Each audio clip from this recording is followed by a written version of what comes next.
todo este bloque de sentencias. Entonces, ahí sería muy parecido al while. Si la condición me retorna un verdadero, se va a ejecutar todo esto. Si la condición me retorna un falso, deja de ejecutarse el bloque de sentencias. Y finalmente tenemos un incremento que lo único que va a hacer es modificar la variable inicializada.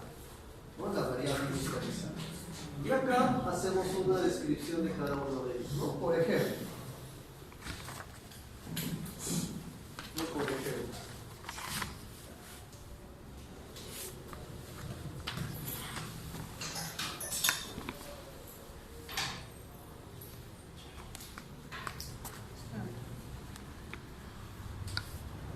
Miren, tenemos aquí el for, tenemos una variable que inicia en 0 y la condición es que se va a ejecutar esto mientras i sea menor que 10. Y el incremento o la modificación de la variable inicial nos indica que se va a incrementar de 1 en 1. Ya se va a incrementar de 1 en 1. Este valor inicial, si se dan cuenta, solamente se va a ejecutar una vez. Se ejecuta una vez. Y esas dos son las que sí se van a ejecutar durante todas las iteraciones que realicemos en el for. Cada vez que se realice todos los procesos del for se le llama iteración. Entonces, si ese va a ejecutar 10 veces, aquí vamos a tener 10 iteraciones. Entonces, acá me dice que el i es 0 y pregunto, ¿el i es menor que 10? Verdadero. Por lo tanto, voy a ejecutar esto. Y en la siguiente iteración, este i va a ser modificado en 1. Porque i más significa que se va a incrementar en 1. Entonces, en la siguiente iteración, esto ya no me importa, y pregunto cuánto vale i. Como anteriormente le sube 1 para valer 1. Bueno, siempre y cuando, claro, porque empezó en 0. 1 menor que 10 verdadero. Se incrementa en 1 y cuando regresemos el i vale 2. 2 es menor que 10, verdadero. 3, 4, 5, 6, 7, 8, 9, 10. Entonces, esto se va a ejecutar 10 veces. Desde el i0 hasta el 9, del 0 al 9 hay 10 números. Por lo tanto, vamos a ejecutar esto 10 veces. Entonces, ¿para qué me sirve una estructura de control for? Para ejecutar un proceso, en este caso, un número determinado de veces. Quiero ejecutar algo 10 veces, lo podría hacer de esa manera. Lo que vamos a colocar dentro del for, muchachos, lo que vamos a colocar dentro del for, no tiene nada que ver con estas variables. Estas variables simplemente me van a indicar cuántas veces se va a ejecutar el proceso. Si quiero, en el proceso uso la variable, si no quiero no la uso, no es obligatorio. Entonces, aquí podrían usar la i simplemente para hacer que esto se ejecute 10 veces y acá ni siquiera van a usar la i. No es obligatorio utilizar la variable que ustedes escojan, no es obligatorio. Pero en la práctica, muchos algoritmos nos van a facilitar justamente el uso de la variable.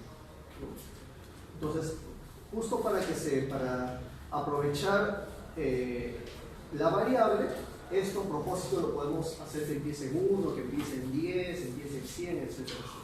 Pero son independientes, ojo. Ya nos interesa que no es obligatorio, mejor dicho, que si acá trabajo con i, aquí tiene que estar el i obligatoriamente.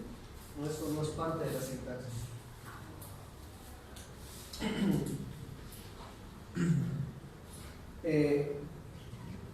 Nosotros hemos visto ahora que el for se separa en tres partes, ¿no? Inicialización, condición e incremento.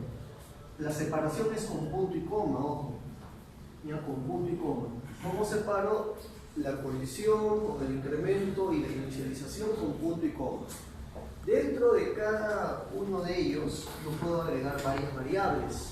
No es obligatorio colocar una, además no se podría colocar nada.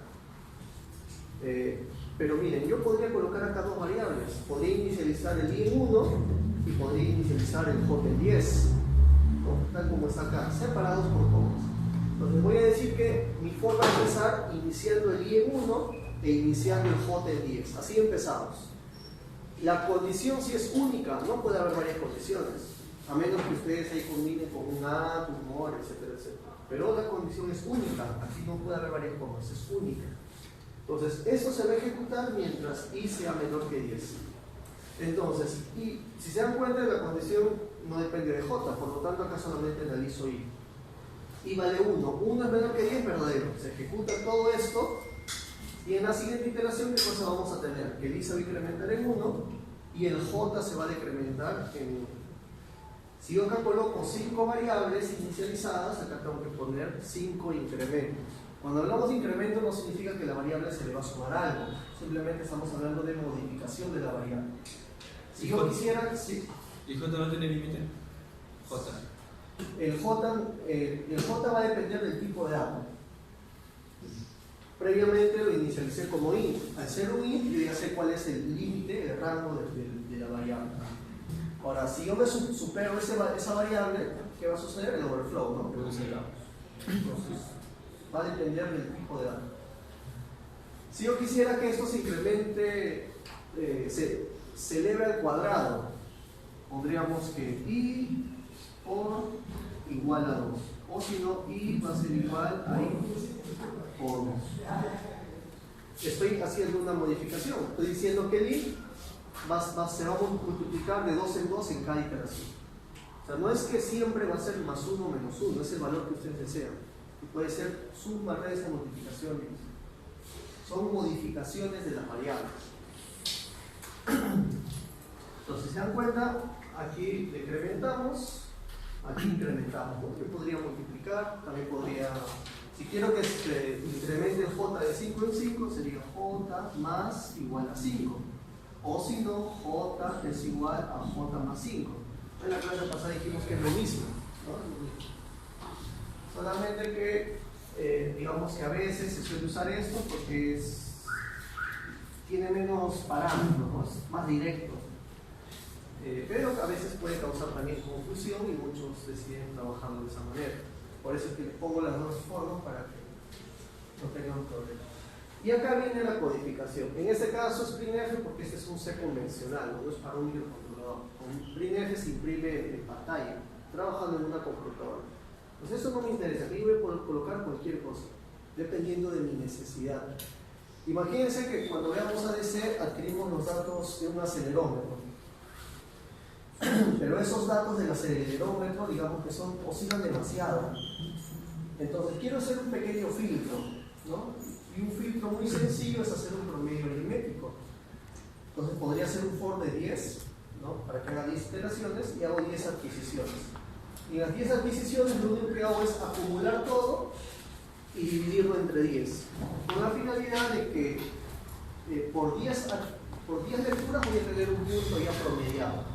Y con eso suavizo la adquisición de la señal, ¿no? Entonces es un caso muy usado en el tema de la adquisición.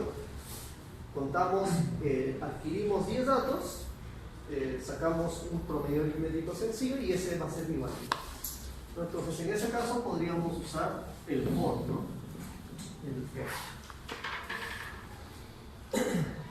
En el drive, muchachos,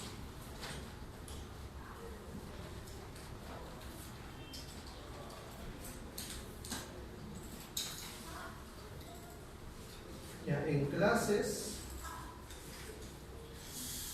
hay un PDF que dice manual en OGC y eso lo pondré el 5. Estamos hablando del domingo. Entonces aquí hay ejemplos directos de C, ¿no? Ejemplos directos de C, como te voy explicando, la declaración de las variables, algunas operaciones básicas, pero este es C general. Entonces, lo único que hay que tener en cuenta para migrarlo al XC8 o al tema de microcontroladores, ¿no? Aquí está la sintaxis para que puedan repasar. ¿No? Hay varios ejemplos. Entonces, la única diferencia, o lo que hay que tener cuidado, básicamente es los tipos de datos son los mismos, solamente que las capacidades son diferentes. Mientras que en un C convencional la variable int es de 4 bytes, en el XC8 vimos que es de 2 bytes, ¿no? Y cosas como eso. El tema de unsigned, designer es lo mismo. El tema del for, del if, del while, del do while, del switch es lo mismo.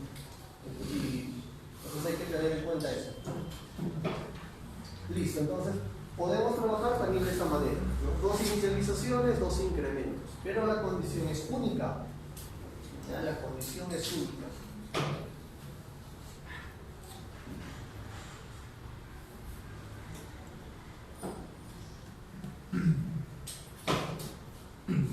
A ver muchachos, miren, aquí vamos a sumar,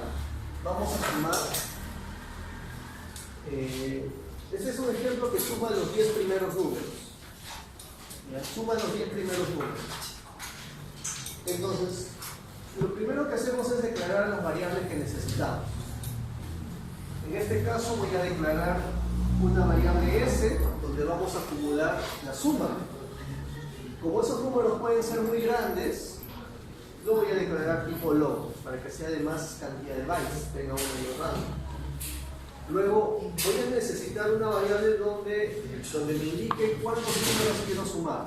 El usuario puede escoger 10 números, 20 números, y para eso declaro una variable n. Como va a ser un número, es muy probable que sea un número pequeño, lo declaro como un tipo de dato de menos capacidad, en este caso un int. Y finalmente, como voy a usar una estructura iterativa, porque voy a hacer esto una cantidad de veces, voy a crear una variable i. Normalmente se suele usar el i porque i de iteración, ¿no? Pero pueden usar cualquier variable. Y la inicializo en 1. ¿Ya? Y la inicializo en 1. Entonces, miren, vamos a hacer algo 10 veces. En este caso les quiero demostrar, o quiero mostrarles que podemos hacer lo mismo usando while y lo mismo usando for, ¿no? Para que vean que es lo mismo. Entonces, pues hasta acá no me interesa porque es de C, para computadora.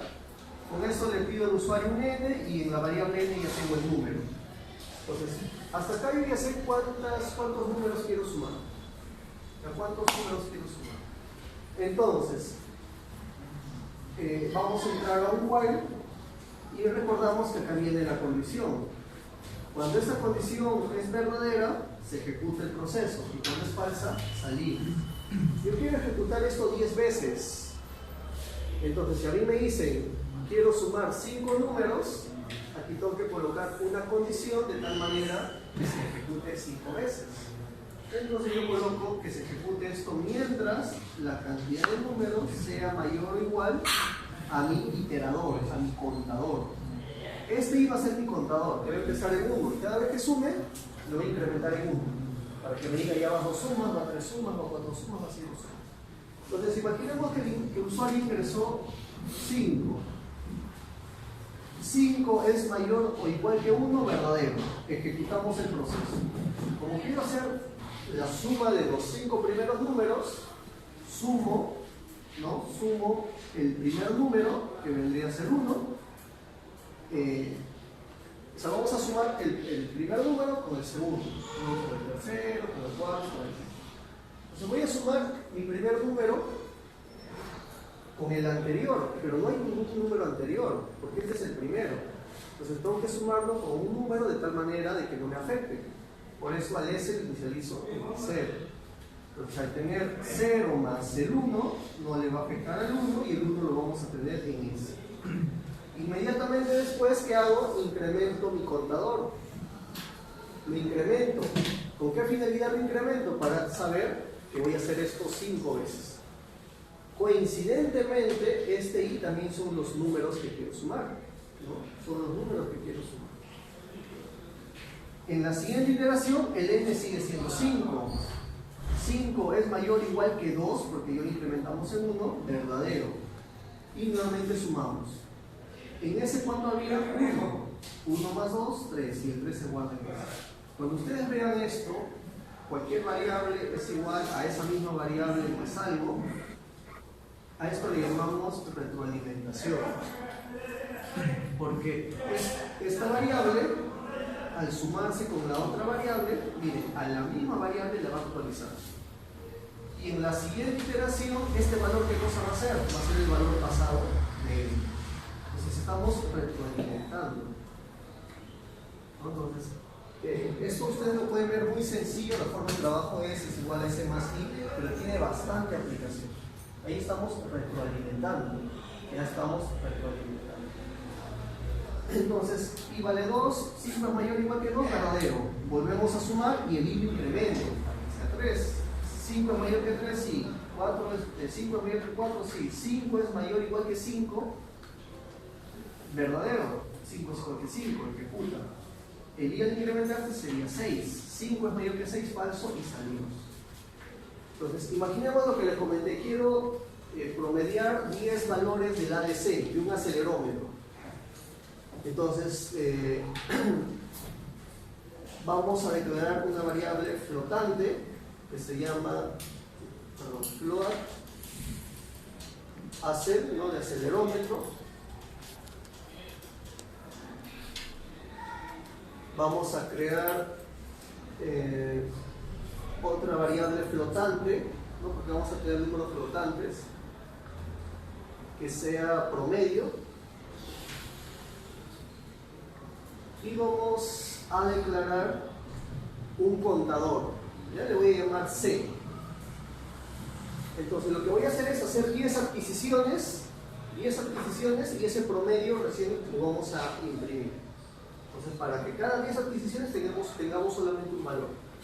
Entramos a nuestro while y voy a decir que esto se ejecute mientras yo quiero hacer esto 10 veces, ¿no? Entonces podría decir mientras 10 sea mayor que mi contador. Y mi contador acá lo puedo inicializar en 0. Entonces 10 es mayor que 0, verdadero, por lo tanto eso se va a ejecutar. ¿Qué hacemos aquí? En la variable acelerómetro adquirimos la información, ¿no? con las funciones correspondientes de adquisición. Y miren, y acá ya tenemos el dato del acelerómetro, que es un dato flotante. Enseguida, ¿qué hacemos? Promedio, ¿a qué va a ser igual? Va a ser igual a promedio más AC. Entonces,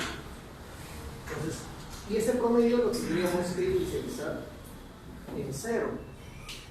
Entonces, adquiero el dato del acelerómetro. Este dato se suma con 0, promedio empieza en 0, y en promedio estoy guardando el primer valor.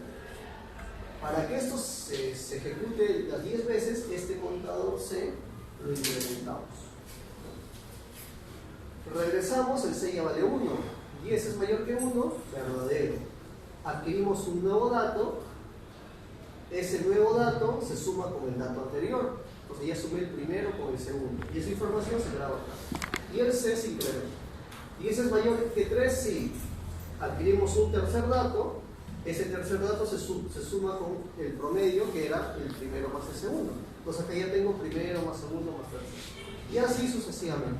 Hasta que finalmente del 0 al 9 ya tenemos 10 datos. Incrementamos C y C vale 10. ¿10 es mayor que 10? Falso. Salimos y aquí en promedio voy a tener la suma de los 10 números. Si quiero promediar, ¿qué tendría que hacer acá? Promedio entre 10. Y con eso, este dato recién lo proceso, ¿no? Con eso ese dato recién lo proceso. Entonces, lo que acabamos de hacer, muchachos, es simplemente procesar algo procesar algo 10 veces, ¿no? Procesar algo 10 veces. Usando una estructura de control while. Entonces, lo mismo lo podemos hacer con el for. Es por eso que les digo que el for es una estructura de control, digamos que va a ser absolutamente lo mismo que el while. En C, si nosotros hacemos algo con el while, lo puedo hacer con el for y viceversa. Cualquier cosa que hago con el for también lo puedo hacer con el while. La diferencia básicamente va en la sintaxis.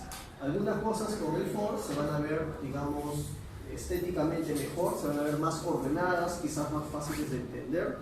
Algunas cosas con el while se van a ver más fáciles de entender. Lo mismo con el else if, con el switch. Algunos procesos usando el switch, por ejemplo el tema de máquinas de estado, se entienden mejor usando un switch. También lo puedo hacer con un else if, pero con el switch se ve mejor o se entiende mejor. Es por eso que, por ejemplo, en Python no existe for, no existe switch, por ejemplo, ¿no? Todo se hace con else if y con el for. Entonces, el mismo ejemplo, muchachos, usando for. Aquí, usando for.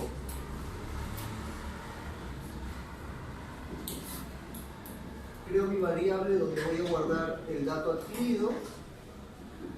Acá nomás puedo crear el promedio y lo inicializamos en 0. Creo un contador y voy a hacer un for. Mire, un for desde un set que empiece en 0 hasta que acá la condición va a ser mientras, esto se va a ejecutar mientras 10 sea mayor que C, ¿no? Y C++.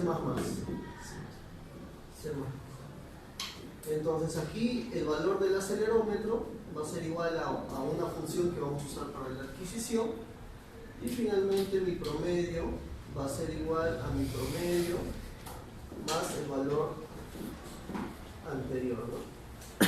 Y no necesito incrementar el C porque automáticamente acá ya se hace. Finalmente el promedio va a ser igual a promedio entre. Entonces es lo mismo, solamente que el C lo inicializo afuera y lo incremento adentro. Aquí el C se inicializa en la misma sintaxis del for y se incrementa en la misma sintaxis del for. El proceso viene a ser el mismo, la condición viene a ser la misma. Entonces, pueden usar while, pueden usar for. Recomendación: cuando van a realizar procesos repetitivos, usar el for. Ya que el for, al colocar el incremento en su sintaxis y la inicialización en su sintaxis, hace que se vea más ordenado el proceso. Aquí adentro tú vas a tener solamente proceso, nada más. En cambio acá tenemos que entender que además del proceso tenemos un incremento, no tenemos que olvidarnos del incremento y una inicialización antes del while. Entonces podría confundir de cierta manera. Entonces, en procesos repetitivos, recomendación: usar el for. Si yo quiero hacer bucles infinitos que van a ejecutar ciertos procesos, me conviene usar el while. ¿Por qué? Porque ahí yo no sé cuántas veces voy a ejecutar. Simplemente pongo un while y una condición X, ¿no? Dependiendo de lo que estoy haciendo.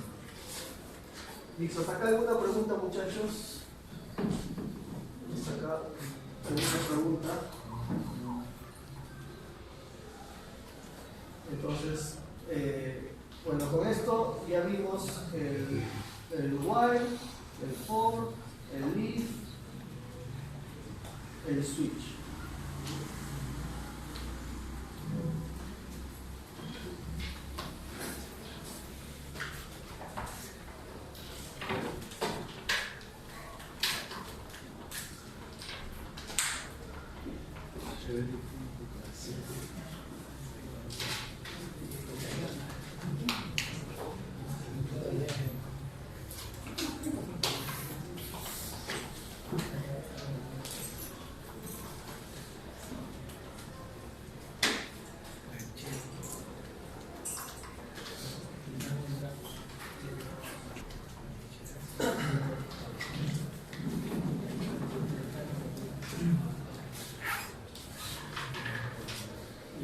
A ver, muchachos, así como nosotros teníamos el if, que simplemente era un if else, había necesidad de hacer más casos. Es por eso que teníamos los if anidados, y con los else if podíamos anidarlos de una manera más ordenada.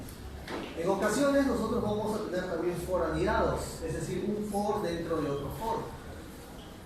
Entonces, para no confundirnos, para no confundirnos con los procesos, creamos nuestro primer for y luego, con una tabulación a la derecha, creamos el siguiente for. Entonces, con esto nosotros sabemos que todo esto es el proceso del primer for y todo lo que esté tabulado de este for corresponde a este. Entonces, acá tenemos un primer for. Este for, muchachos, todo este proceso, ¿cuántas veces se va a ejecutar? 6 veces. Cuando el i va desde 0 hasta 5, de 0 a 5 son 6 números. Todo esto se va a ejecutar 6 veces. Este for interno, ¿cuántas veces se va a ejecutar? 3 veces, ¿no? 1, 2 y 3. Entonces, solo esto se va a ejecutar 3 veces. Entonces, esto se ejecuta 3 veces, se ejecuta esto, y retornamos. Y con eso va la primera pasada de nuevamente se ejecuta 3 veces, se ejecuta una vez y termina. Ya va la segunda pasada y así sucesivamente. Y podemos seguir haciendo más foraneados, 3, 4, 5 foraneados. Va a depender bastante del algoritmo que uno está diseñando. A veces sí es necesario trabajar con foraneados, a veces no. A ver, va a depender bastante del algoritmo que está desarrollando. Normalmente los foraneados se usan cuando trabajamos con arreglos multidimensionales, no de más de una dimensión. En el tema de imprimir, por ejemplo, paneles publicitarios, se usa bastante esto, porque vamos extrayendo palabras de un conjunto de palabras, ¿no? Y cada palabra tiene un carácter. O sea, cada palabra es un arreglo y el conjunto de palabras es otro arreglo. Tenemos 2 arreglos, un arreglo para extraer la palabra y otro arreglo para extraer carácter tras carácter. Se usa bastante el tema de foraneado. Luego vamos a tener dos operadores que nos van a ayudar bastante en el tema de los algoritmos. Uno de ellos es el break y el continuo. El break y el continue lo que van a hacer es trabajar solamente con estructuras de control repetitivas, iterativas.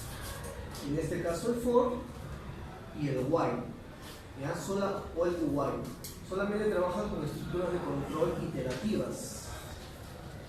Ambas lo que van a hacer es interrumpir las iteraciones que está ejecutando un for. Si yo trabajo con este for, por ejemplo, este for se va a ejecutar del 1 al 10, ¿no? 10 veces. ¿Eso qué significa? Que esto se va a ejecutar 10 veces.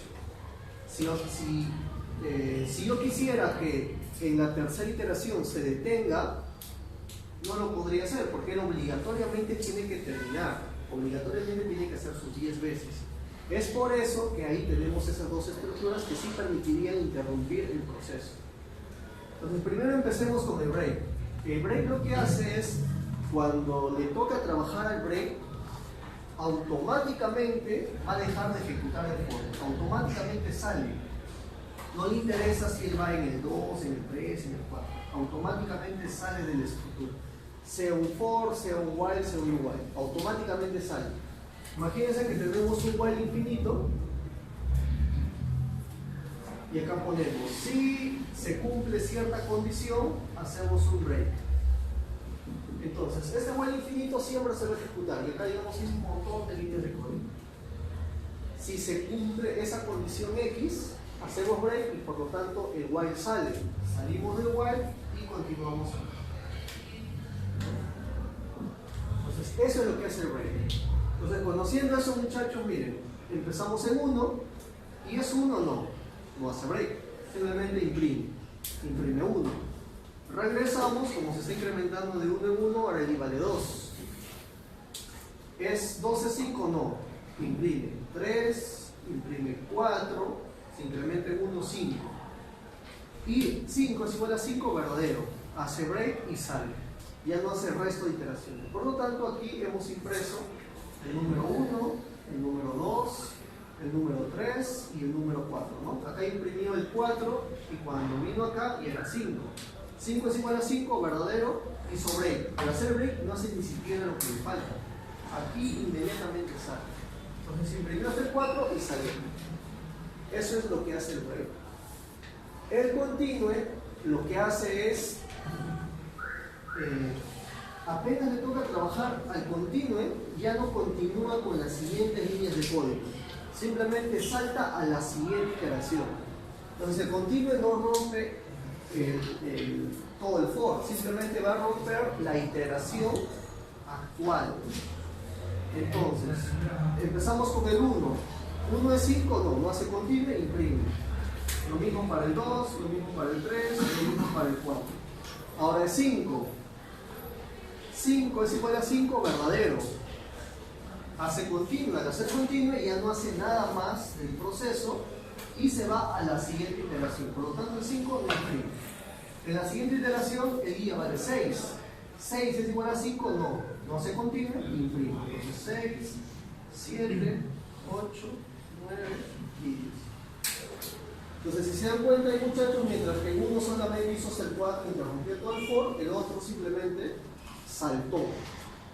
Ese continuo se usa bastante para filtrar señales. Solamente voy a ejecutar cierto proceso a señales que cumplan cierta condición. Si la señal no cumple la condición, no voy a ejecutar este proceso. No simplemente sale. Ya simplemente sale.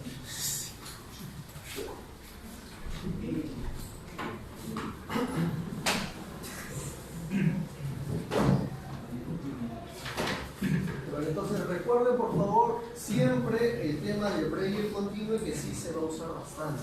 Ya vamos a usar bastante. Sí, cuando se usa el break, por ejemplo, ahí en el 5 se interrumpe, pero luego regresa a hacer otra. Regresa al mismo foro, o sea, en el 6, o ya no hace nada más de todo el foro. En el break no. O sea, 5 es igual a 5 verdadero. Hace break. Pero sí. Hace break y ahí se queda, no continúa nada. No hace el print. Y sale del foro, ¿no? Sale de todo el foro. Ya no hace ni el save, ni si no hace nada. ¿Sale del foro o regresa al inicio? No, sale del foro y viene acá. Viene acá. Ahora, va a depender de las líneas de código que tienes acá. Si acá no hay nada y estás en un while infinito, obviamente va a regresar. Pero eso va a depender de cómo has hecho tu programación. Cuando haces break, no hace esto y ya no hace el resto de iteraciones. Simplemente sale y viene acá. Lo que hay después de la llave ya depende de ti. Depende de qué es lo que has programado. Si en ese 5, por ejemplo, se quiere realizar otra función solamente en ese 5 y hacer que regrese en el 6. Ahí tendrías que usar un continuo. ¿No? Tendrías que usar. O sea, tú quieres que cuando sea 5 haga algo. Haga otra cosa, claro, de lo que estaba haciendo. O sea, cuando es diferente a 5, proceso 1, y cuando es igual a 5, proceso 2. Y ahí que regresa al foro. Ya no, si es el caso, no necesitas hacer nada. Simplemente dices, si es igual a 5, proceso 2. De lo contrario, proceso 1. Y tu proceso 2 te lleva a hacer algo, y tu proceso 1 te lleva a hacer algo. No necesitarías ni for ni break ni continuo. Sí. Ustedes vean al break y al continuo cuando quieren interrumpir las iteraciones. Solamente eso, cuando quieren interrumpir las iteraciones. En cambio, si quieren hacer casos particulares, es full if, ellos no tienen nada que ver el continuo. A ver, ¿alguna pregunta, muchachos? ¿Alguna pregunta?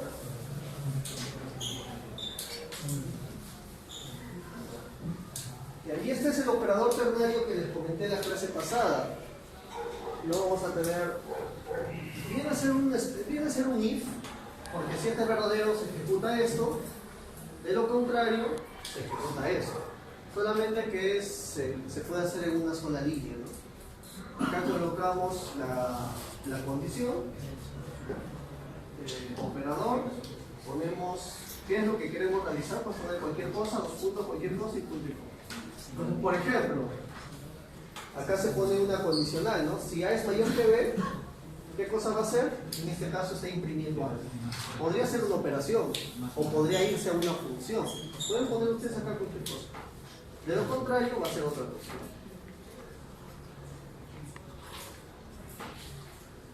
Ahora, esto de acá, esta operación te va a retornar esto o te va a retornar esto.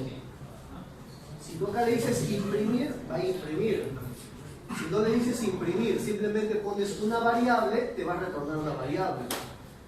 Como te va a retornar la variable, tú lo que haces es esa variable, almacenarla a otra variable, para usarla posteriormente.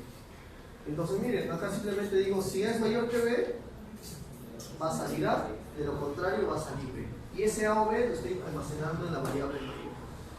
Entonces, va a depender si lo que está colocado acá retorna un dato o no retorna un dato. Si va a retornar un dato, como esta variable, sí tienen que almacenarlo en una variable. Pero si no va a retornar nada, como en este caso simplemente imprime o puede prender un LED, por ejemplo, no es necesario que vaya almacenado o asignado a una variable. ¿No? No es necesario. Entonces ahí tiene que tener claro si va a retornar algo o no va a retornar algo. Si va a retornar algo, lo almacenamos en una variable, si no, simplemente que ejecute su acción. Como digo, si se cumple una condición, podría girar el motor a la derecha, si no, podría girar el motor a la izquierda. Ahí no estoy retornando nada, simplemente estoy actuando. Por lo tanto, no es necesario almacenarlo en ninguna variable. Pero si va a devolver una variable, ahí sí.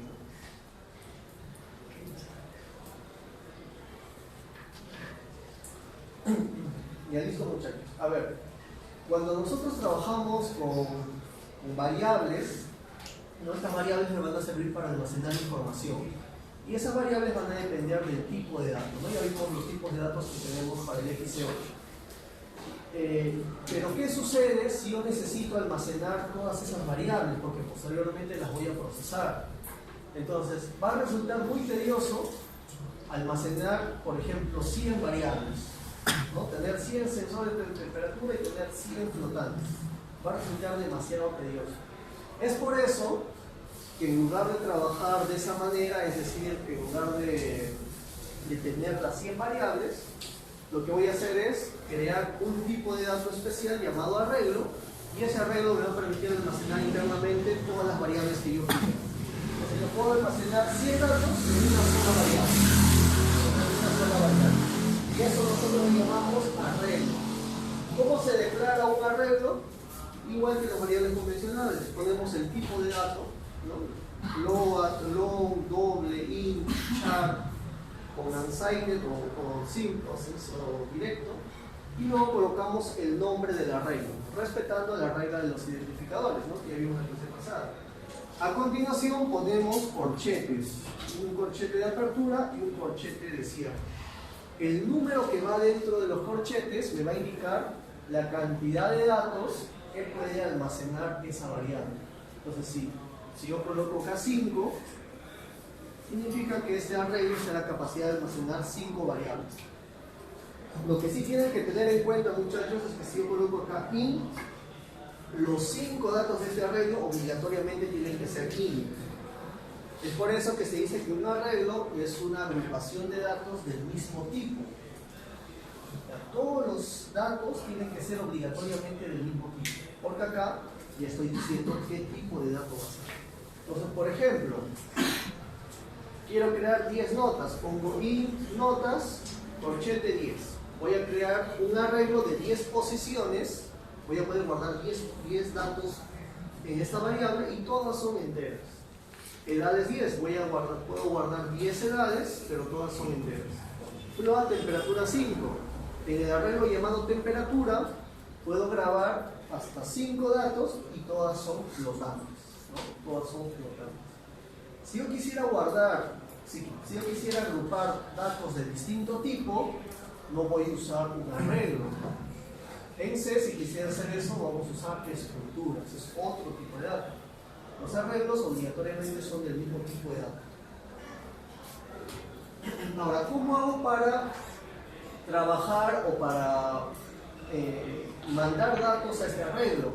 ¿No? Primero vamos a ver el tema de inicialización. Creo mi variable, le digo el tamaño que va a tener el arreglo, y si quiero inicializar los datos, pongo igual y entre llaves coloco los 5 datos. Mientras que si era un simple dato, poníamos int a igual a 3. Al ser un arreglo tengo que mandar de los 5 datos. En este caso le pongo 10, 15, 8, 17 y 12. Imaginémonos que acá yo le puse 50 y yo quiero que todos inicialicen en 0. Obviamente sería muy tedioso poner los 50 ceros. Entonces simplemente colocamos 0.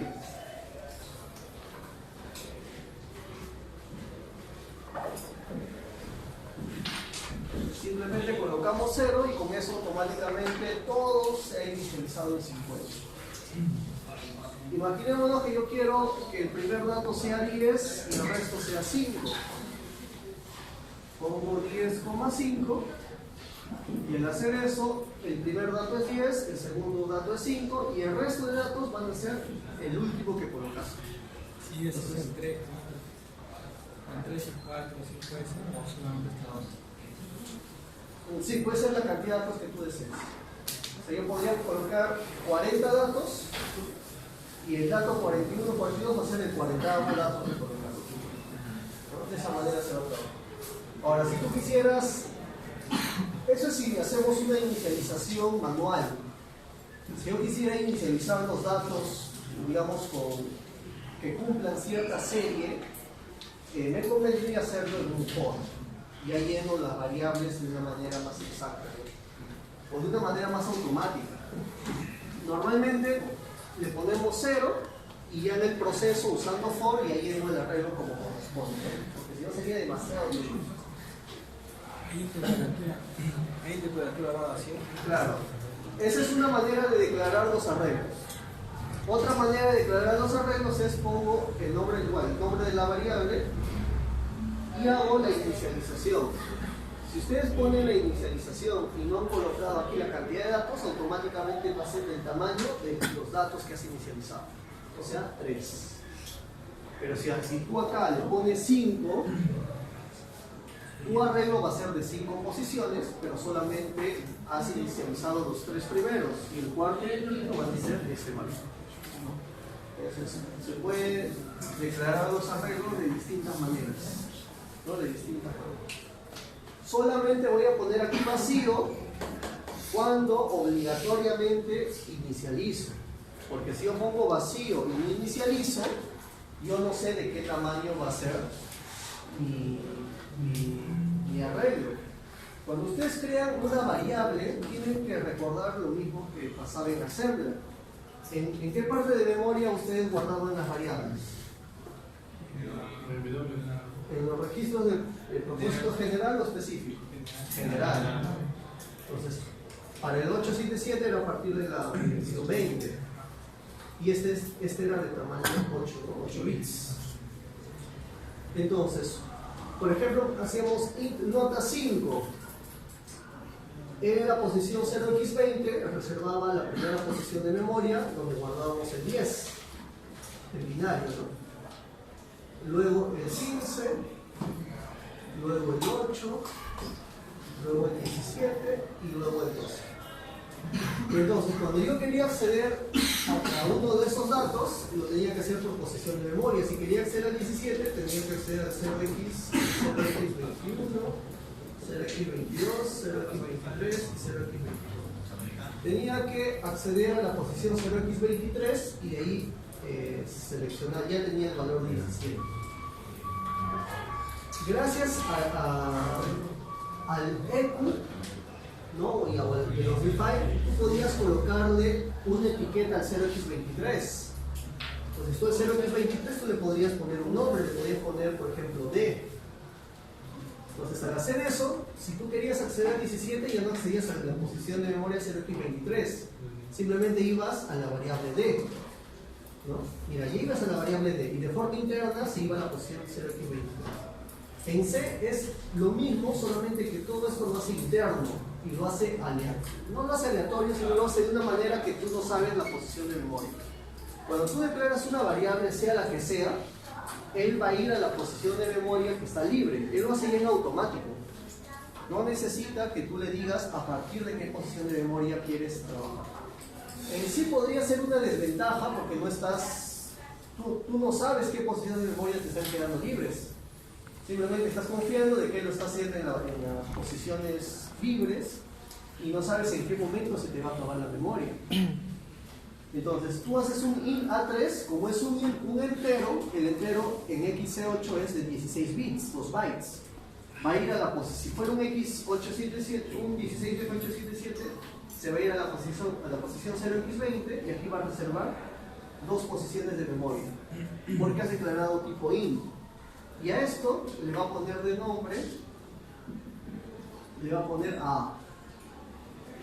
Son 2 registros, pero para ti te lo va a mostrar como A, ¿no? A, porque has declarado una variable entera A y va a valer 3.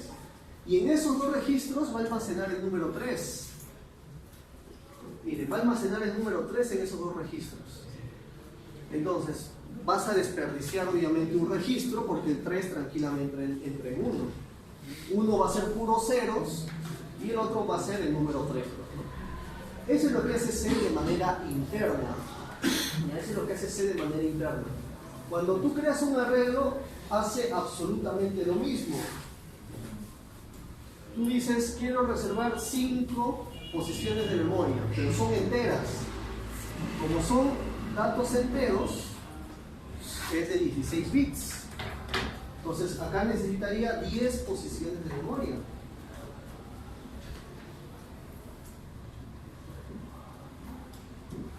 Necesitaría 10 posiciones de memoria. Entonces, esto corresponde al 10, esto corresponde al 15, esto corresponde al 8, esto corresponde al 17 y esto corresponde al 12. 10 posiciones de memoria, porque cada posición es de 16 bits, porque es entero. Entonces, ¿qué es lo que hace C de manera interna? A todo esto, a todo, le va a poner como nombre notas. Eso es lo que hace C. Entonces, a ti ya no te interesa la posición de memoria, no te interesa saber que esto era de 8 bits. Como estás usando C, simplemente sabes que todo esto se llama notas. Y acá viene lo siguiente. Yo quiero acceder al primer número.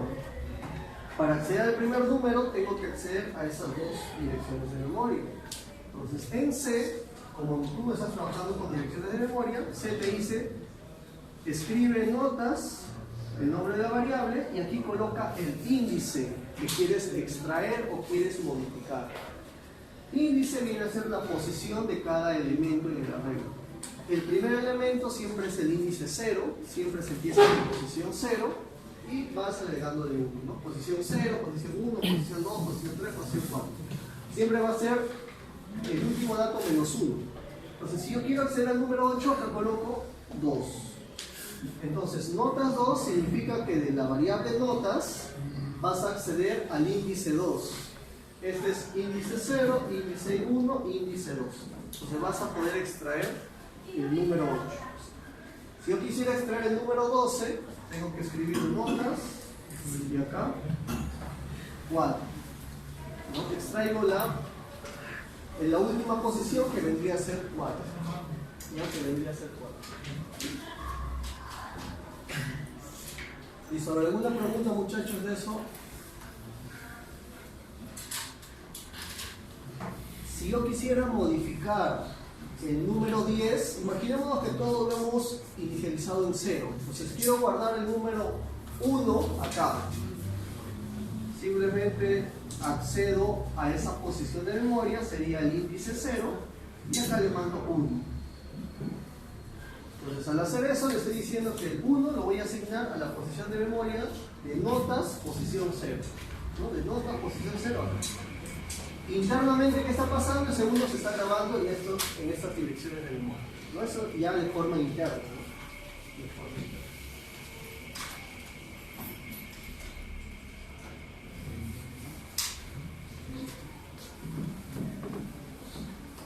Entonces, miren, muchachos, estamos creando un arreglo de 3 posiciones, 10, 15 y 8.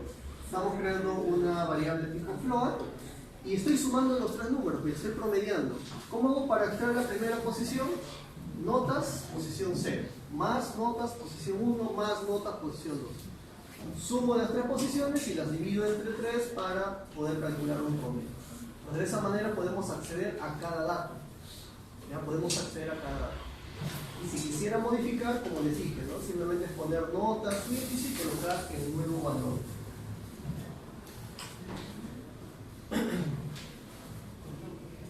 Entonces acá solamente para recordarles que el i más más es diferente que el más i, ¿no?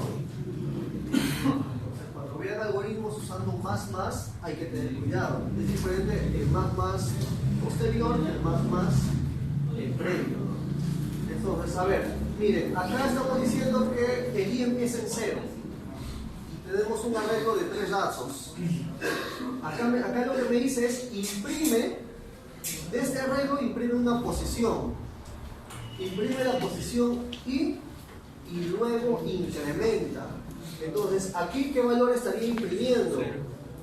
¿Qué valor imprimo? 10. Porque el I vale 0 y la posición 0 de notas es 10. Luego incrementa, por lo tanto, el I ahora vale 1. ¿Ya? El I vale 1 porque acá lo incrementamos. Ahora me dice que imprima la posición 1. Posición 1. ¿Qué valor sería? 15. Finalmente me dice imprime este valor. ¿Acá qué valor sería? 10.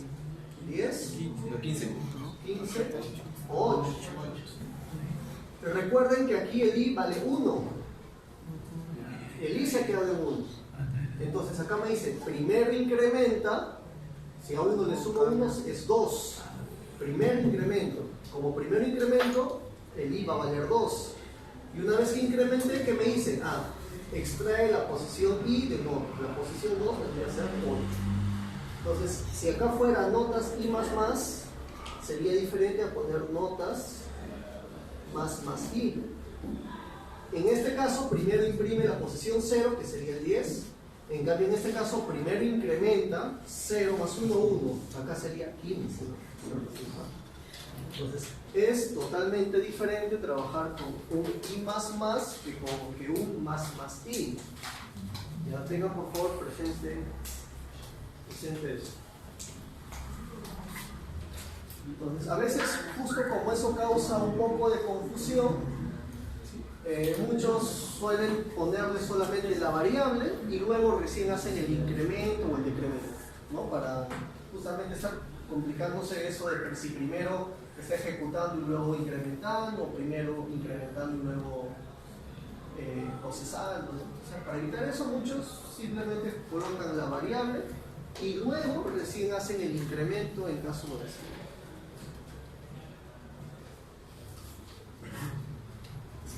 Listo, entonces, para crear un arreglo, el tipo de dato, el identificador, el nombre del arreglo, y entre corchetes colocamos la cantidad de datos que va a tener ese arreglo. Luego recordar que cada posición viene a ser un índice. Y los índices empiezan en 0. En la mayoría de lenguajes de programación o entornos de programación, los índices empiezan en 0. En MATLAB, por ejemplo, los índices empiezan en 1, empiezan en 0. ¿No? Pero en C, ANSI, sí van a empezar siempre los índices en 0.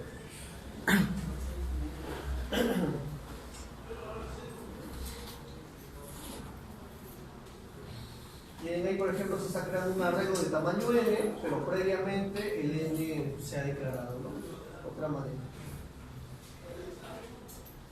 Ya. La mejor manera de trabajar con un arreglo, ya sea para llenar el arreglo o extraer datos del arreglo, es usando la estructura de control for.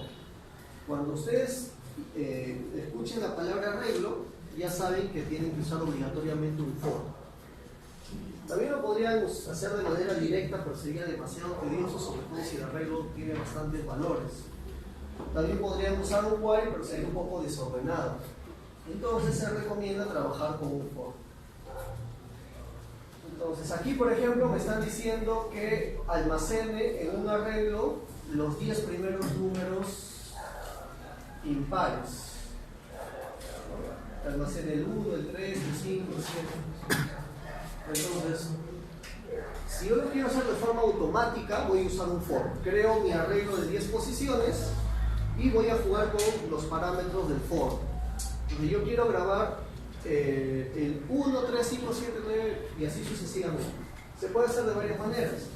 Una manera sería, yo quiero que sean los números impares, entonces que este empiece en 1 y este se incremente de 2 en 2. Al hacer eso, el I va a empezar en 1, luego va a ser 3, luego va a ser 5, 7. Entonces, ¿qué cosa hago? Simplemente acá coloco que arreglo. Ahí acá puedo hacer lo siguiente. Voy a crear otra variable para acceder a los índices. Que sea n de número. Y voy a crear otra variable llamada i, que va a ser los índices. Y este sí que empieza en 0. Y este i más. Entonces miren, el i va a ser 0, luego va a ser 1, va a ser 2, va a ser 3 y así sucesivamente. En cambio el n va a ser 1, luego va a ser 3, va a ser 5, va a ser 7 y así sucesivamente. Entonces en la posición i quiero guardar el número y nada más. Entonces en la posición 0 de arreglo voy a guardar el 1. En la siguiente iteración el i va a valer 1 y el n va a valer 3. Entonces el número 3 lo voy a guardar en la posición 1. En la siguiente iteración el i, como se incrementó en 1, va a ser 2. Y el n, que era 3, ahora va a ser 5. Entonces el 5 lo voy a almacenar en la posición 3. El 7 en la posición 4, el 9 en la posición 5 y así sucesivamente. Es por eso que vimos que aquí también puedo hacer doble inicialización y doble incremento. Pero ¿cuál sería la condición? ¿Cuál sería la condición? Yo quiero que esto se ejecute, digamos, 10 veces. Y claro, ahí tendríamos que la condicional tendría que ser con i. Porque si es, también podría ser con n, pero sería más tedioso. Me conviene con i. Entonces el i va a ser 0, va a ser 1 hasta el 9, ¿no? Entonces tengo que decir, mientras i sea menor que 10, ¿no? Entonces 0 es menor que 10, verdadero. 1 menor que 10, verdadero. 9 menor que 10, verdadero. 10 es menor que 10, falso, sale. Entonces de esa manera, miren, en una sola línea de código estoy haciendo todo eso.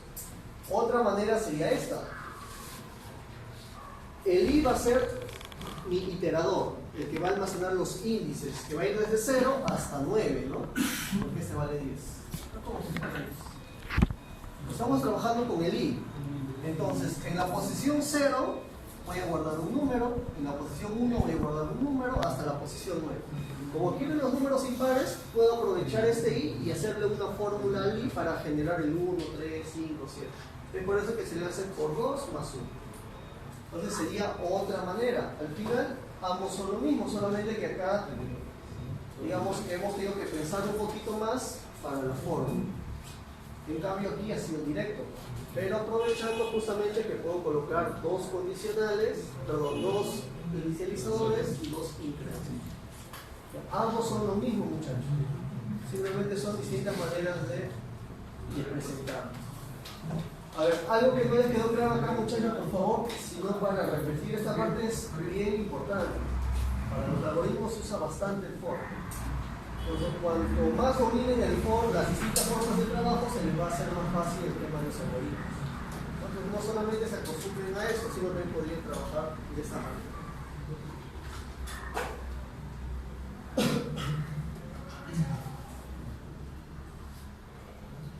Ya, eso sí.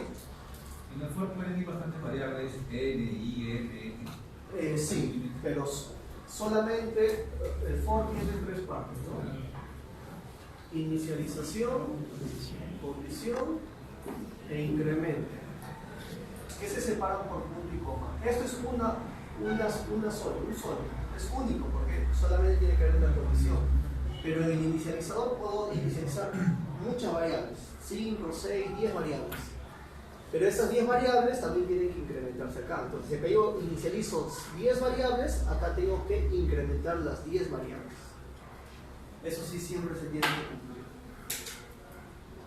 Y el nombre de las variables tienen que ser cumpliendo la regla de los identificadores. Porque pueden ser palabras, ¿no? Variable 1, variable 2. Simplemente tienen que cumplir con la regla de los identificadores. ¿Alguna pregunta, muchachos?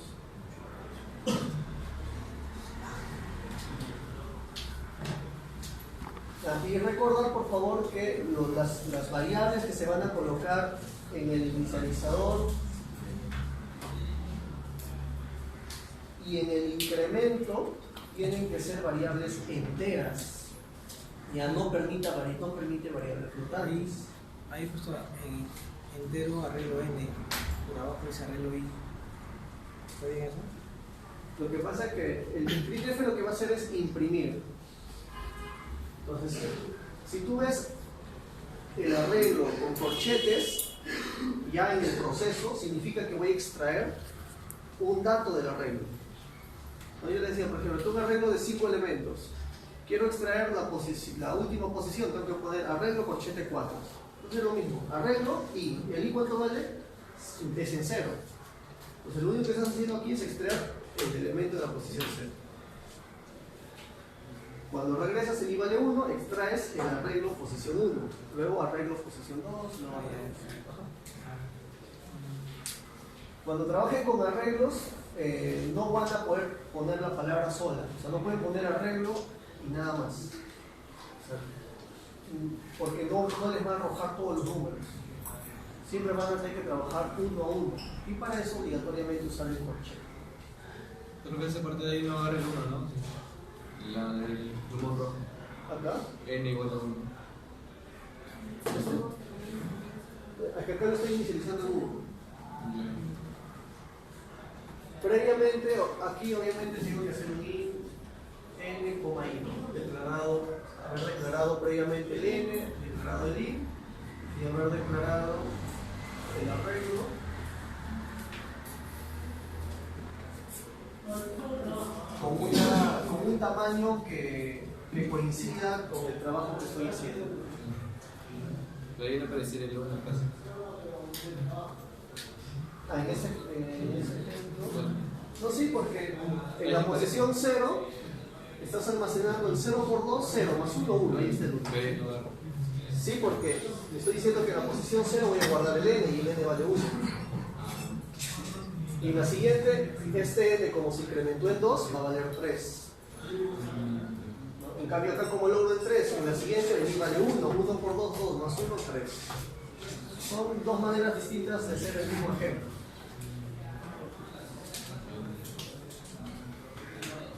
¿Quieres agua? No, pero te igual no tienes agua, tienes agua. A ver, muchachos, a ver, así como tenemos arreglos unidimensionales, también tenemos arreglos multidimensionales, donde ya hay más filas y más columnas. La lógica es la misma. Coloco el tipo de dato, coloco el nombre de mi arreglo, solamente que tengo que agregarle un corchete más, ¿no? Por ejemplo, corchete 2, corchete 3. Con esto que estoy diciendo, que voy a tener 2 filas y 3 columnas, ¿no? 2 filas y 3 columnas. Estoy diciendo que voy a tener 2 elementos, donde cada elemento tiene internamente 3 elementos. Como lo inicializo, creo una llave y creo mis 2 elementos, una llave y otra llave, separados por nodos. Y cada llave tiene que tener 3 elementos, aquí estamos, ¿no? A, B, C, D, E, F. O simplemente coloco 10, 3, ¿no? Un arreglo de 10 filas y 3 columnas. Esto, por ejemplo, podría ser 10 estudiantes, donde cada estudiante tiene 3 notas, ¿no? Parcial, final y promedio de prácticas. Y acá no estoy inicializándolo en nada, porque no deseo que tenga un valor inicial. Yo ya con el for lo voy a llenar el arreglo, ¿no? Y también lo puedo declarar de esta manera.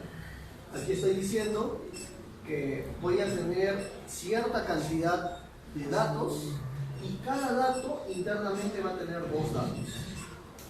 Como no estoy indicando el valor exacto, lo tengo que inicializar. Entonces, 1, 2, 3, 4, 5, 6. Es como si acá fuera 6 y 2. Como si estuviera diciendo voy a tener 6 números, donde internamente cada uno de ellos tiene 2 números adicionales.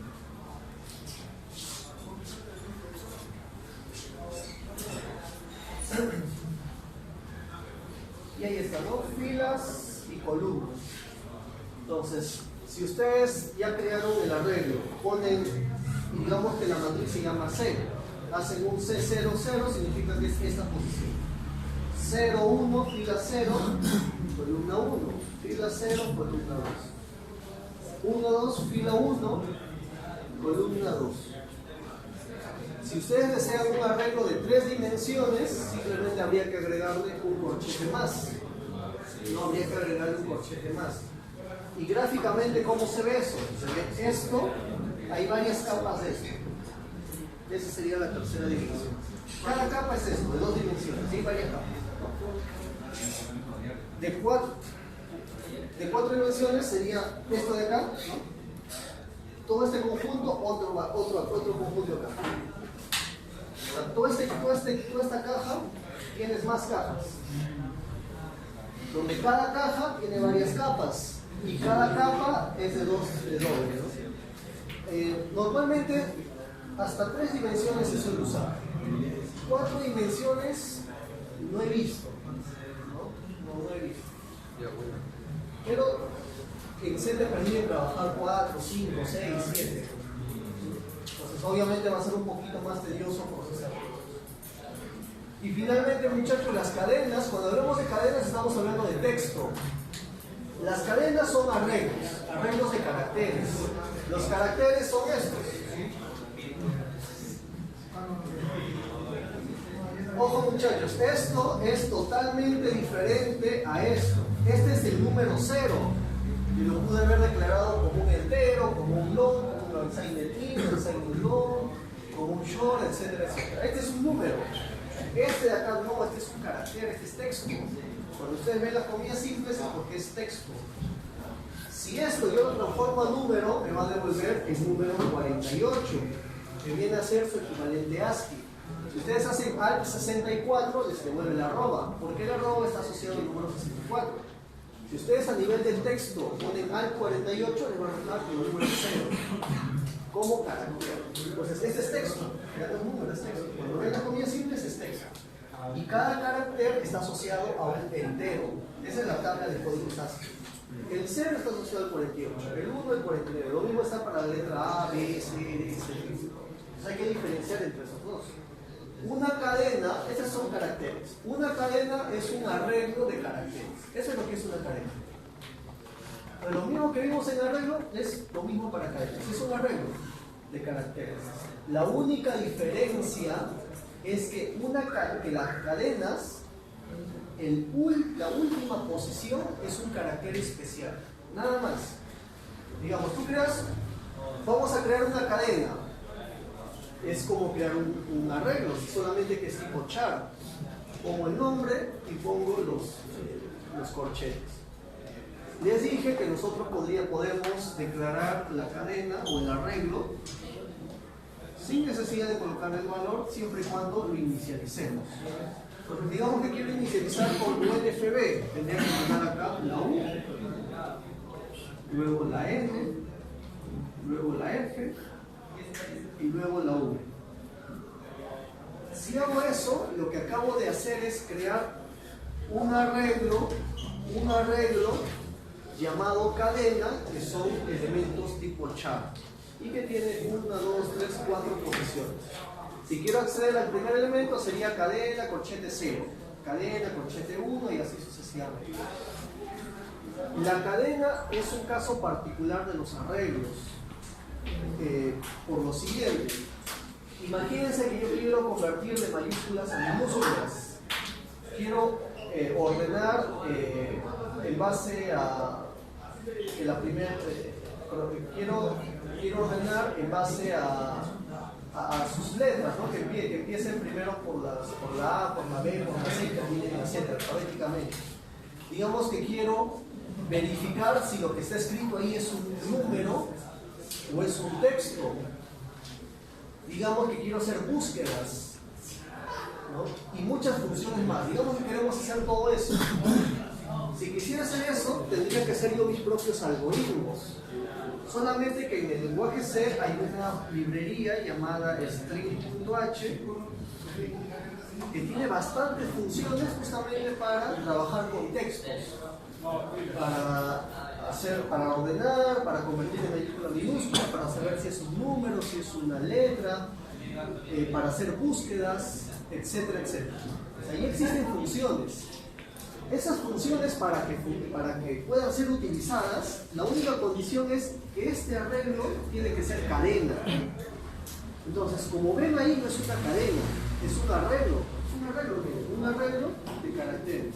Para que sea una cadena, la condición es que el último elemento sea un carácter especial, que viene a ser el /0. El /0, o también conocido como carácter null, es una característica obligatoria que tienen las cadenas. ¿Y por qué? Porque las funciones, para que trabajen internamente, necesitan saber cuándo terminó la cadena. Y gracias a esto, ellos saben cuándo terminó la cadena. Y con eso pueden hacer sus algoritmos de ordenamiento, pueden hacer sus algoritmos para contabilizar las letras, etcétera, etcétera. Entonces, aquí, muchachos, estamos hablando de un arreglo de 1, 2, 3, 4, de 5 elementos. Un arreglo de 5 elementos. Pero el último, al ser el /0, ya es una cadena, ¿no? Y es una cadena. Entonces, ¿cómo declaro una cadena? Así. O si no, para que sea más sencillo, no colocamos la cantidad de elementos y entre doble comillas. Entre doble comillas. Automáticamente, esta cadena se le va a asignar la cantidad adecuada. Entonces, por ejemplo, imaginemos que yo coloco char texto y acá pongo hola. ¿De qué tamaño va a ser texto? ¿De qué tamaño va a ser texto, muchachos? Va a ser de 5 elementos. 4 por el texto tal como es y 5 por el /0. Cuando ustedes colocan entre doble comillas, se supone que es una cadena y viene la cadena como doble comilla, entonces de forma automática le pones el /0. Porque el /0 cuando tú lo imprimes no se ve, ¿no? Entonces cuando tú colocas esto, ya automáticamente estás indicando que estás poniendo el /0.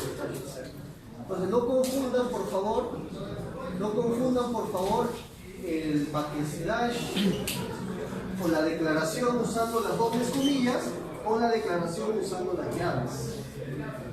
Se puede hacer de ambas maneras, pero si uso de esta manera, obligatoriamente tiene que estar el /0. Entonces, una cadena lo tengo que declarar de esa manera.